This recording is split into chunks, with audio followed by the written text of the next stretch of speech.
नमस्कार, प्रिया बेसिक स्टिचिंगमध्ये आपलं सगळ्यांचं मनापासून स्वागत। आजच्या या व्हिडिओमध्ये आपण खणाची हँडबॅग कशी स्टिच करायची हे बघणार आहोत आणि आतमधून एकदम फिनिशिंगमध्ये त्याचे कुठलेही धागेदोरे दिसत नाही अशा पद्धतीने स्टिच कशी करायची ते पाहणार आहोत।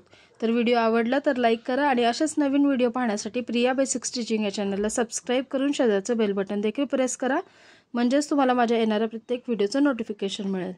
बॅग स्टिच करण्यासाठी खणाचं फॅब्रिक घेतलेलं आहे। कॉटनचं लाइनिंग वापरणार आहे मी इथे आणि रबर शीट वापरणार आहे। रबर शीटमुळे बॅगला थिकनेस चांगला येतो।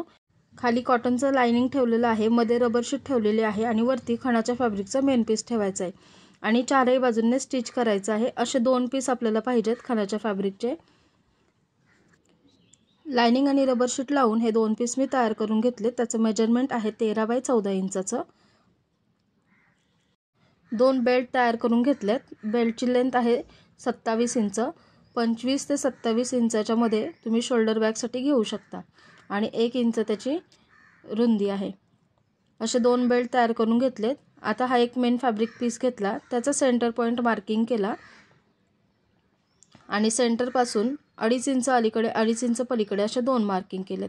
दुसऱ्या पीसला सुद्धा सेम त्याच पद्धतीने करून घ्यायचं आहे। इथे बेल्ट जोडून घ्यायचे आहेत, तर असे मी दोन्ही पीसला बेल्ट जोडून घेतलेले आहेत।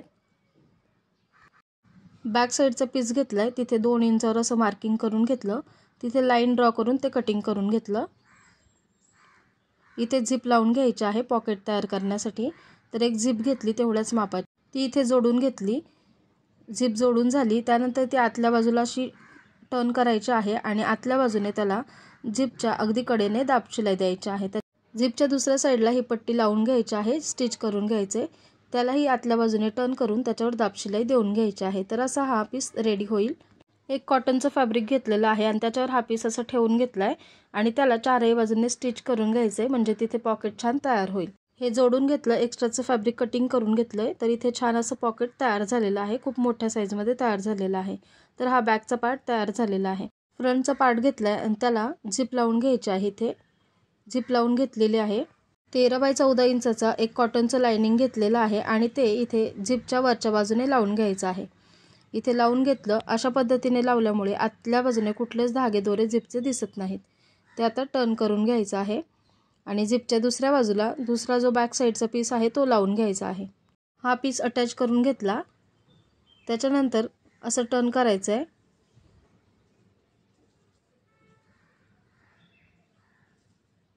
आणि या साइडला इथे दुसरं जे कॉटनचं लाइनिंग आहे ते लावून घ्यायचं आहे, म्हणजे दोन्ही कटच्या झिप ज्या आहेत त्यातमध्ये जातील। हे लाइनिंग इथे अटॅच करून घेतलं।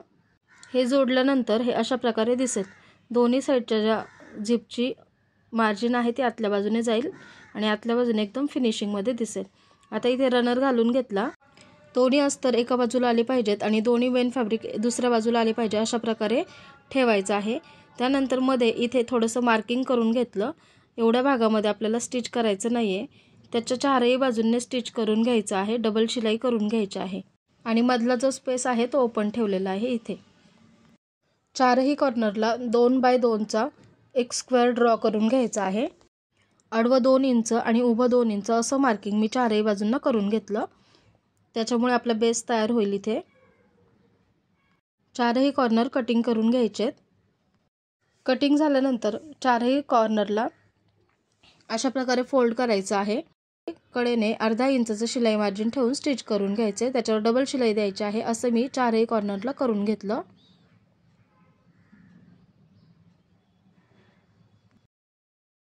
इथला जो रिकामा स्पेस आहे तिथून बॅक सरळ करून घ्यायची आहे आणि अस्तर आतल्या साइडने घालून घ्यायचं आहे। जे रिकामी जागा आहे तिथे स्टिच करून घ्यायचे। तर या पद्धतीने स्टिच केल्यामुळे अगदी फिनिशिंगमध्ये आपली हँडबॅग जी आहे ती तयार होते। कुठलेच धागेदोरे इथे दिसत नाही। ही जी ओपन जागा होती तिथे स्टिच करून घेतलं आणि इथून वरच्या बाजूने अगदी कडेने झिपच्या एक दाब शिलाई देऊन घेतली। अशी ही सुंदर खणाची हँडबॅग तयार झालेली आहे। अशा प्रकारे स्टिच केलं तर आतून कुठलेच धागेदोरे दिसत नाही। बेसही छान तयार झालेला आहे आणि आतमधून सुद्धा फिनिशिंग खूप छान दिसते। व्हिडिओ थोडा जरी हेल्पफुल वाटला असेल तर व्हिडिओला एक लाईक नक्की करा आणि असेच नवीन व्हिडिओ पाहण्यासाठी प्रिया बेसिक स्टिचिंग या चॅनलला सबस्क्राइब करा। सबस्क्राइब करून शेजारचं बेल बटन देखील प्रेस करा, म्हणजे माझ्या येणाऱ्या प्रत्येक व्हिडिओचं नोटिफिकेशन तुम्हाला मिळेल आणि व्हिडिओ पाहता येईल। याच्या आधीसुद्धा चॅनलवर भरपूर व्हिडिओ अपलोड आहेत, तर ते सुद्धा व्हिजिट करून बघू शकता। बॅग कशी झाली कमेंट करून नक्की सांगा। भेटू नवीन व्हिडिओमध्ये।